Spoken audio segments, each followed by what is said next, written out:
Hello, Jeremy Klein here, host of the Change Work Life podcast. I'm taking a break for August 2023, so here is an archive episode for you to enjoy.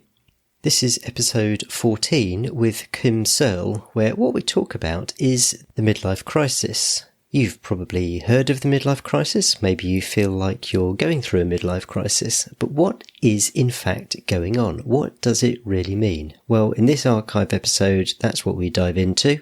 And one thing that's really interesting is that you definitely don't have to be in midlife to suffer, if that's the right word, a midlife crisis. So please enjoy this archive episode, episode 14 with Kim Searle. We can all choose to be happy in the moment. We can all choose to be grateful with what we've got.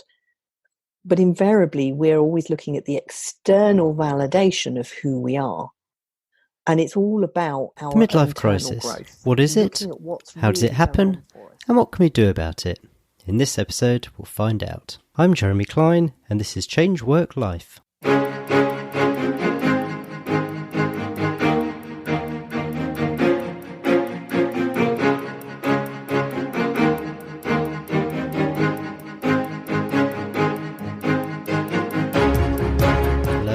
Welcome to Change Work Life, the show that's all about beating the Sunday evening blues and enjoying Mondays again. My guest this week is Kim Searle. Kim is the author of Midlife is Not a Crisis, and in this episode we dive really quite deeply into what the midlife crisis is all about, what it's telling us, and how we go about responding. Here's the interview. Hi Kim, and welcome to the podcast.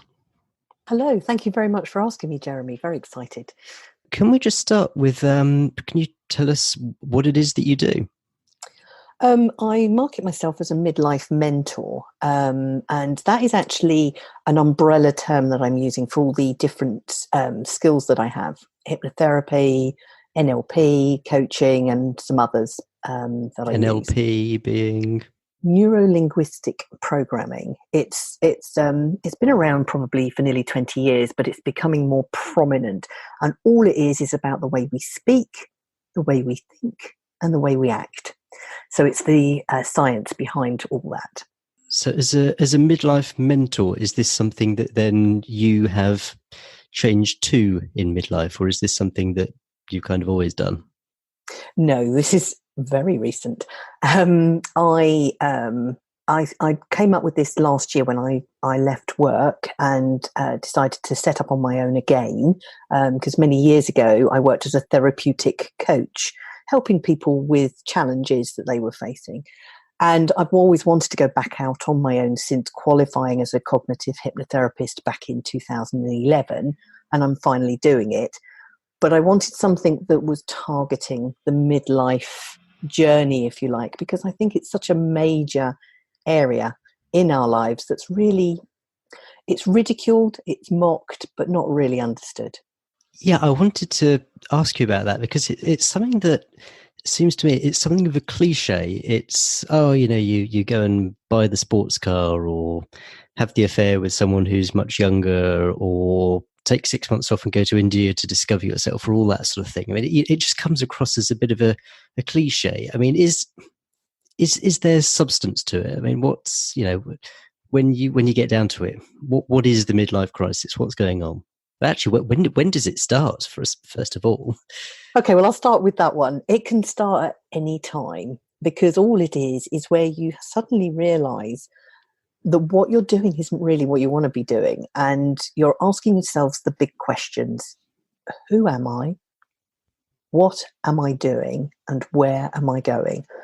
Most often, though, it tends to happen from 40 plus, although I did mine at 36. And it's where your life just comes crumbling around you. There's been a trigger point. It may be a bereavement. It may be a relationship breakup. It may be something to do with your work, redundancy, or, passed over for promotion. There's a trigger that has gone on that has just crushed your world almost. And you're like, what's going on? What's that all about? And it makes you start thinking. Now, people seem to think that it can be an instant thing. It can take a few years to really become a problem. The trigger may have been, 3, 4, 5 years ago, but it's only now that it's beginning to cause you a problem. And it's at that point when you start to find people taking drastic action to change their lives in some way, because they think their external world, if it's better, it will change things. But I need to be very clear, it doesn't. It's what's going on in our internal world that's the problem. So when you say there's a trigger, I mean, that sounds quite dramatic. Is there always something that you can point to that has this effect, or can this be just a sort of a gradual realization that finally you get to something that makes you think, nah, actually something's got to change here? I haven't got any scientific evidence to back it up yet, Jeremy. So in my experience, it can be either. But generally, there will have been a trigger that if you look back, whenever I've seen a client, they're coming to me for a reason.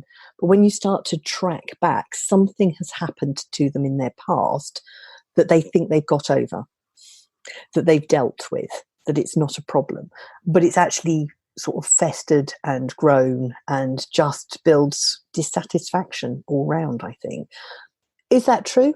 I don't know, but it's certainly my experience with the clients I've seen and my own personal experience. But either way, you start that period of dissatisfaction, which is possibly what you're referring to, this idea that it just suddenly grows. And over a period of time, you suddenly start to realise you're just not on the right path. So what is the problem? Where does this come from? Why is it that it seems that so many people get to this stage and they have this response, I'm not on the right path? Why has that happened? Well, it's interesting. I think it's always happened in one way or another, because it was at the term midlife crisis was only coined in the 60s. But I think it's been going on for a lot longer. And that specifically was around relationship breakups, divorce. But for me, and the studies that I have looked at and taken on board, is that we are programmed from the moment we're born, and actually probably beforehand in the womb, to our environment. So we learn through modelling through our parents. We learn from our external environment, whether things are good or they're bad. We're pretty much channeled from the moment we go to school in whatever is our expertise, or sometimes not even what's not our expertise. By the time we get to college, we're already expecting to set our life plan as a job and what is expected of us, to get married, perhaps, settle down, have children, have a career. We're already being programmed in a very large way. And by the time we get to 35, we're pretty much set. We're cooked, if you like. And it's only some years later that we suddenly realise that some of the things that we're doing, some of the things that we're being or saying or thinking are not our own.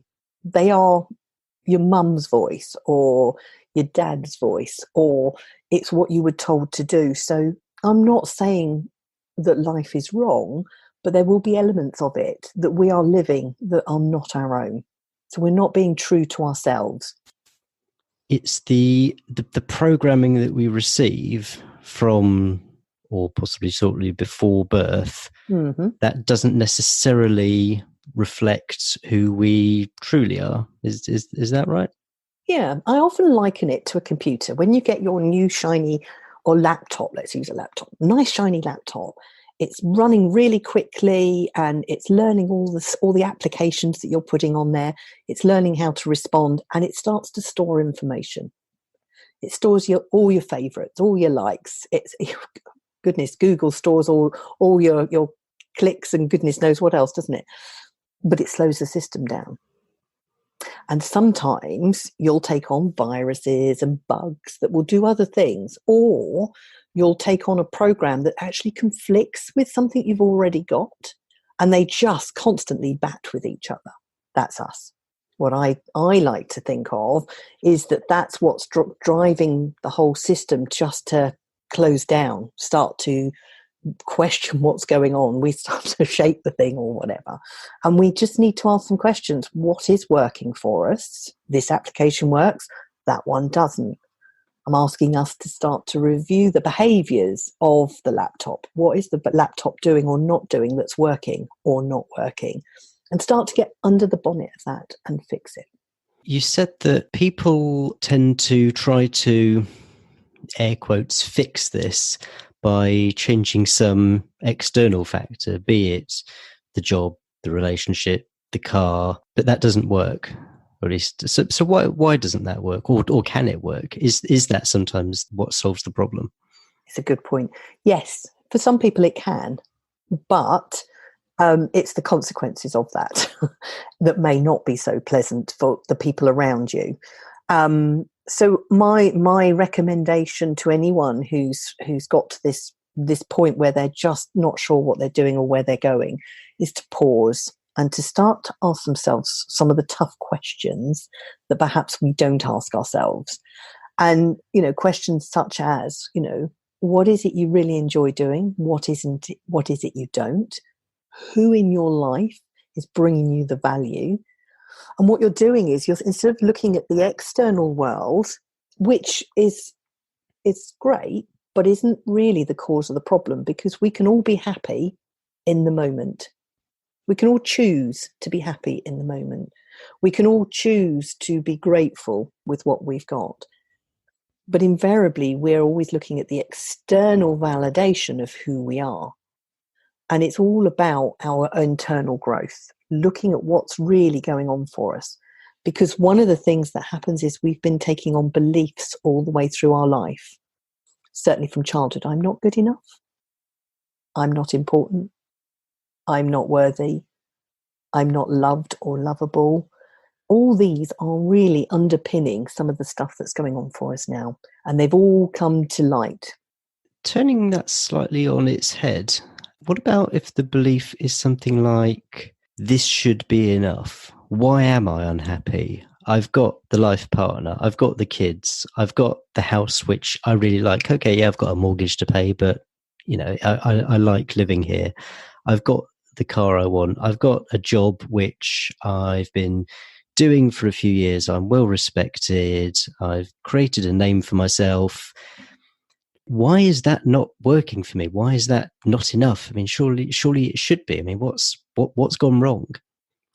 There is a school of thought, and I do subscribe to it, that our early years are all about the external. It is the relationship, the house, the career. It's about our identity. Who are we? And if you like, going back to our friend, Freud, it's all about the ego. But there comes a point where we're not nourishing our soul. It's not bringing us the love that we want for our life, because life is a long event these days. We used to be dead by the time we were 60 or 70. We're now, forecast to live to 100 plus, perhaps, for some of us, if we look after ourselves.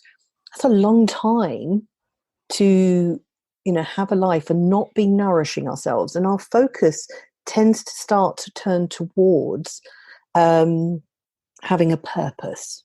What am I here for? What can I do to help other people that will make me feel, validated or, fulfilled? It's a big word, fulfilled.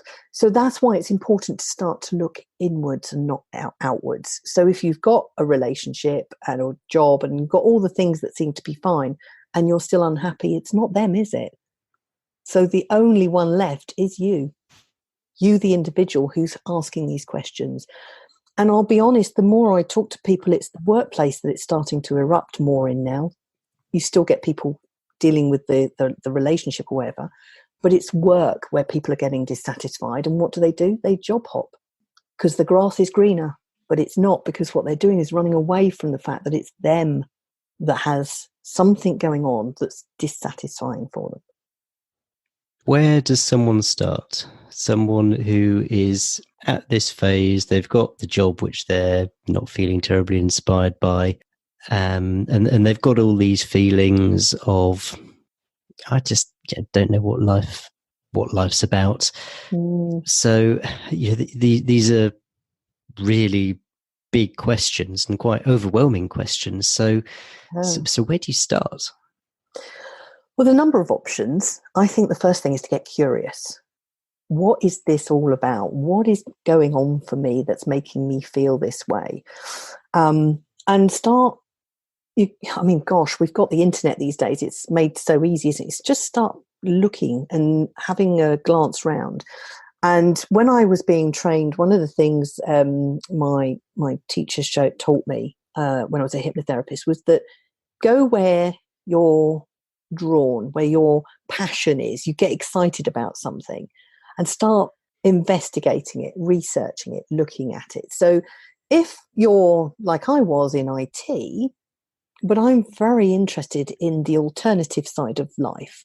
So I started to look at that, read books, watch films, attend groups, and eventually did some training on it. It's not something that I've necessarily gone into in a big way, but I was just completely curious with that whole side. I did so many courses, Jeremy, in my early days because I just knew there was something I wanted to do and I had no idea what it was. So I did reflexology. I did some sort of massage. I can't even remember what it was, hand and head massage, I think, or whatever. I did a business technical thing because I thought I wanted to do more businessy stuff. I found a company who used to do training, so it was brilliant. So I did all sorts of people type training, presentation, negotiation, all those things. Just look for what draws your attention in and follow that and see where it takes you.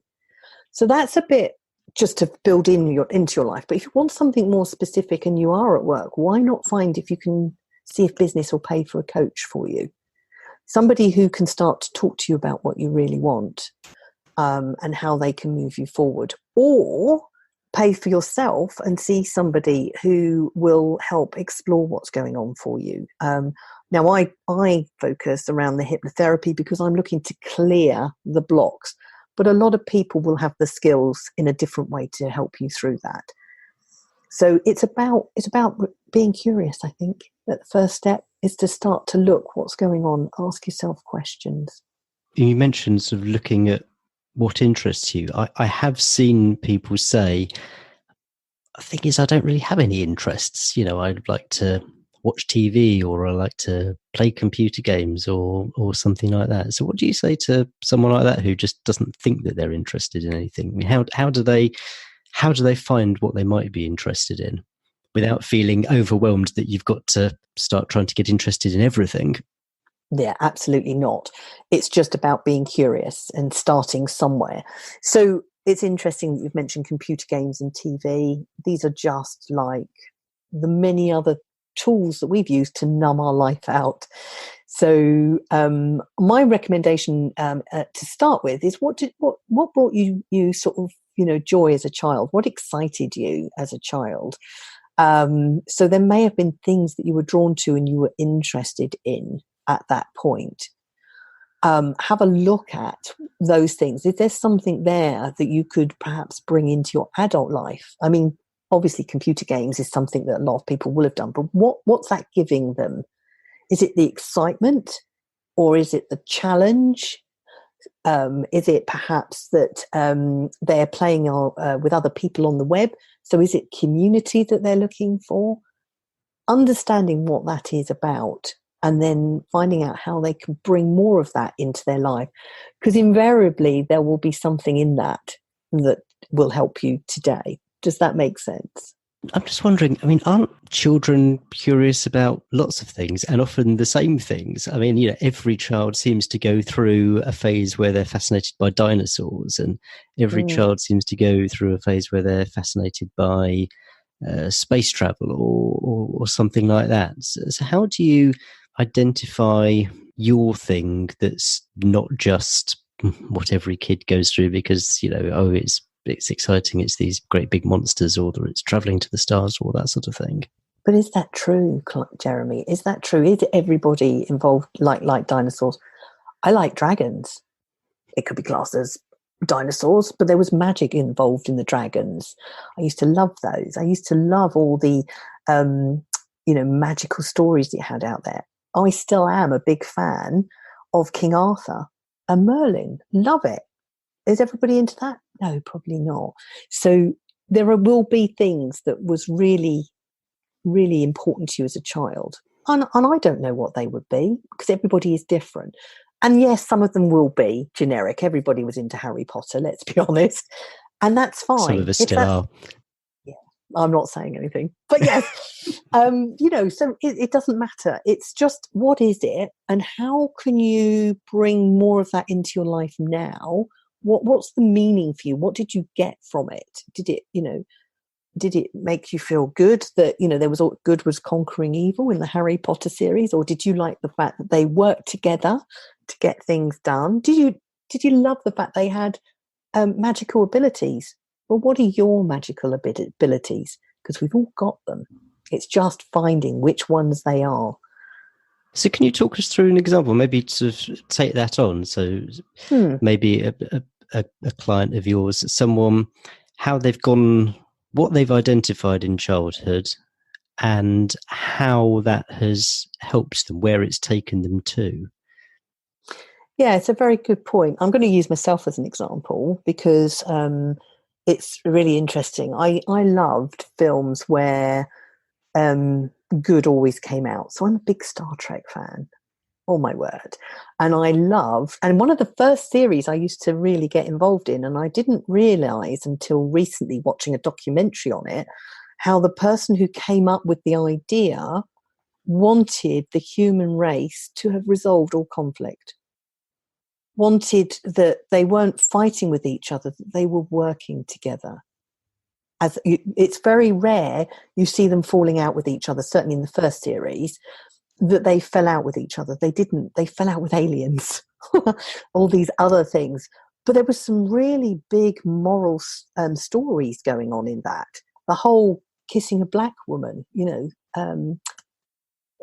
J.T. Kirk actually kissing a black woman. They were dealing with the difficulties of today in a space that was safe in the future. And I didn't realise how much of an effect that had on me until I start looking at what I'm doing today. I'm wanting people to deal with their inner conflict, their inner space, dealing with their own aliens that's within them that's not their own, looking at them resolving that conflict and feeling, that they're winning, for want of a better word, but they are coming out on top. So it's really interesting. So for me, space travel has always been an interest for me, but actually I'm exploring the inner space, not the outside, not the universal space outside Earth. I'm looking at the inner space. And so then what does that translate to? How does that person go from identifying what might have excited them as a child and possibly then what still excites them? How do you go from translating that into whatever changes, presumably, that you need to make either to yourself or to your external environment so that you start to feel more satisfied with your lot and what you're doing? Yeah, I think once you identify the gaps, because that's like any business, anybody who's in business will know that the business has already got this strategic direction you're going to, this aim of going somewhere, and there's where we are now. And there's always a gap between the two. Our regular appraisals every year are the same thing, just in a smaller scope. This is where you are, this is where you need to be, this is what you've got to work on. The same principle. You're just taking those very good ways of being into your personal life. So if, for me, I didn't realize it because that's the journey I've been on, but I knew something wasn't working for me internally and I needed to find the answers. So I've been on my own journey to find what was not working. And I had all those beliefs I mentioned earlier going on. And as I've worked through them, it's freed me up to bring in the things I want to bring in. So I very much wanted to work for myself. I wanted to help people clear their stuff. I don't want them to take 20 years to do it like I have. I want them to do it in a much shorter space of time and get them back out into the world and doing what they need to do. And I think I think for me, it's been a journey of discovery for myself, but I do think once you start to open yourself up to potential, open yourself up to the things you want to do, all you've got to do then is start to plan the next steps. So the first step is just to understand what you can do. So if I was the main wage earner in a family, quitting my job and going self-employed isn't the first thing you'll do. You'll need some steps to go through it. So you plan it like you would a career change, or that you want to move house, or you need that exotic holiday. You start to plan for what it is you want and start working on it every day. Do something towards it every day. Speak to somebody. Find out from somebody else who's done it. What do you have to do? How do you get there? Is this a one-off process, or is this a continual thing? Is it something that you look at every 5 years, something like that? Or is this something that just people need to go through on a regular basis? Honestly, I suspect it should be something you do review, because we sort of organise ourselves at work, don't we? We've got these goals and targets and the things we've got to do. And even within life stuff in our early years, we've got these expectations that we'll do, but actually we change. I'm not who I was at, 30 or 40. I'm not that person anymore. So I think it's worth reviewing. How you do it, obviously, is up to you. But you get any good book on personal development, there will be a list of questions that you can ask. Key it into Google. You'll get a list of questions that you can ask yourself to review where you are. And I think you should do it regularly, so you're preventing the slip into, what am I doing? Where am I going? What's that all about? Are we wrong then to talk about the midlife crisis, but actually we're talking about just, I don't know, keeping ourselves up to date? Is that the way of looking at it? Back to your computer analogy, you're kind of, you're installing your updates. I think we should be installing updates. And I think the midlife crisis is a reflection of us being asleep. I mean, I actually refer to it's a wake-up call. They've referred to midlife crisis as a wake-up call. Hello, it's your soul knocking at your door. It's who you really are saying, come on, what do you, this is your life too. It's lovely, the people around you, the family, whatever, but what do you want from life? And I think we should do updates on a regular basis. I mean, in an ideal world, and we're not there, maybe in Star Trek world, we would all have somebody with us that we would meet with, on a basis to be agreed, where we can review where we are. Why not? A couple of sessions with somebody like a coach or a mentor, or hypnotherapist, a therapeutic type intervention, to say, so what's working for you and what's not working for you? There's two powerful questions straight away. What's working for you and what's not working for you? And if what's not working for you is causing you enough pain, what can you do to change it? It's interesting you talk about pain, because someone else I spoke to said that people make change either because they want to increase pleasure, or more likely they want to stop the pain. Exactly. And they said it beautifully. I can say no better than that. And that's what the midlife crisis is. A pain and it's not a physical pain. It could be a heartache, an emotional ache. It could be a thinking pain. It could be something else. But it's got to that point. Do people have more than one midlife crisis? So you kind of go through this at 35, 40, and then again at 55 or something like that? Yeah. I've done a few. And all that is that you haven't listened. You've thought you've done it and you've moved on. And that's why your updates are so important, because you need to make sure that you're not, because it's too easy to become complacent. You've just talked about, being in a good place or in pain. So increasing pleasure or getting away from pain. We will very much, our brain is programmed to move towards pleasure and away from pain. So we ignore stuff, we park it away. So if we do that and we don't deal with it all, it will come back and bite us at some point, because it will just get bigger and louder until we can no longer contain it. And then that's when it erupts and it causes us a crisis, in inverted commas.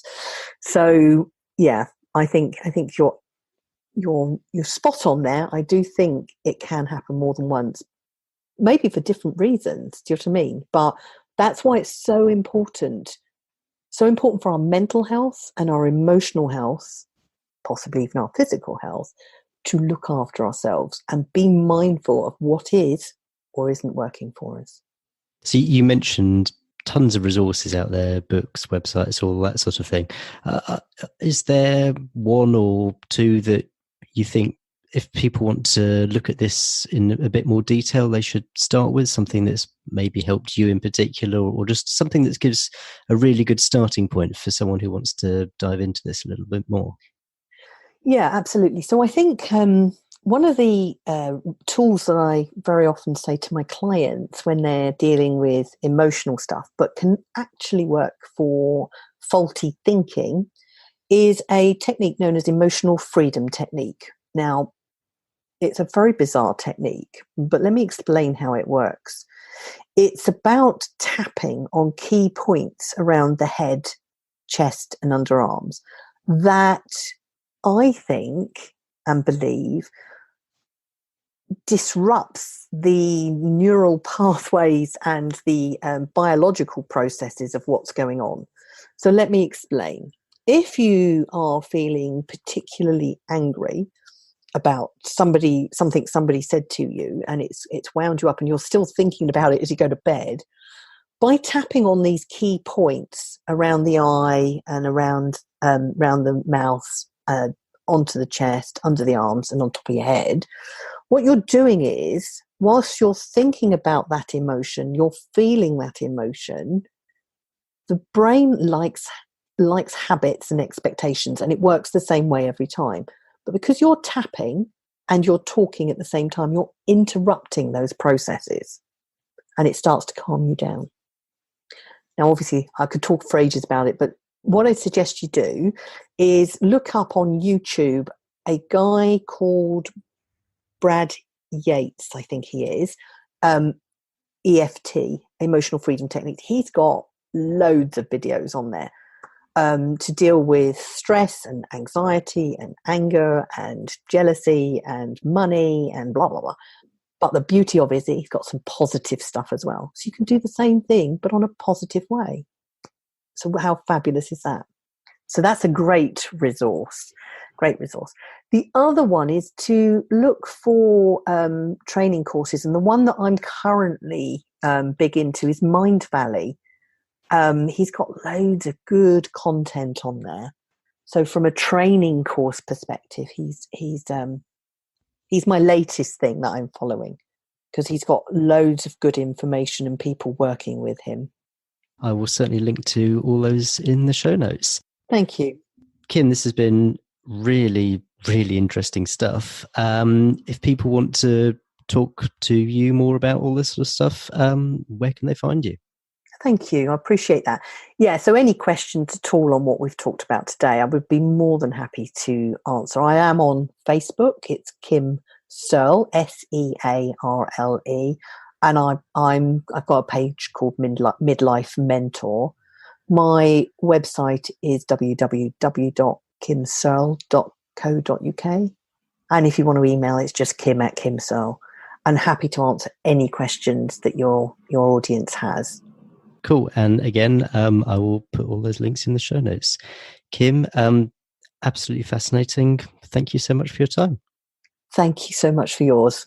The thing that really stuck out for me from Kim's interview was that the midlife crisis isn't something that only happens once and only happens at a particular time, but it's something that can happen at almost any stage and sometimes more than once. I've seen quite recently lots of references to people having a quarter life crisis, often when they've just left higher education and they're starting work. And listening to Kim, you can understand where that might come from, how you've been building up to this career, you've been educating yourself, and then when you get there, it's just not what you were expecting.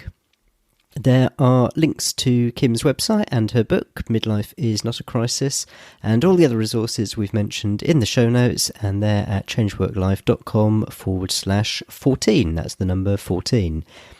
If you haven't left a review on Apple Podcasts, please do. It really does help other people find the show. And I look forward to seeing you next time on the Change Work Life podcast. Cheers. Bye.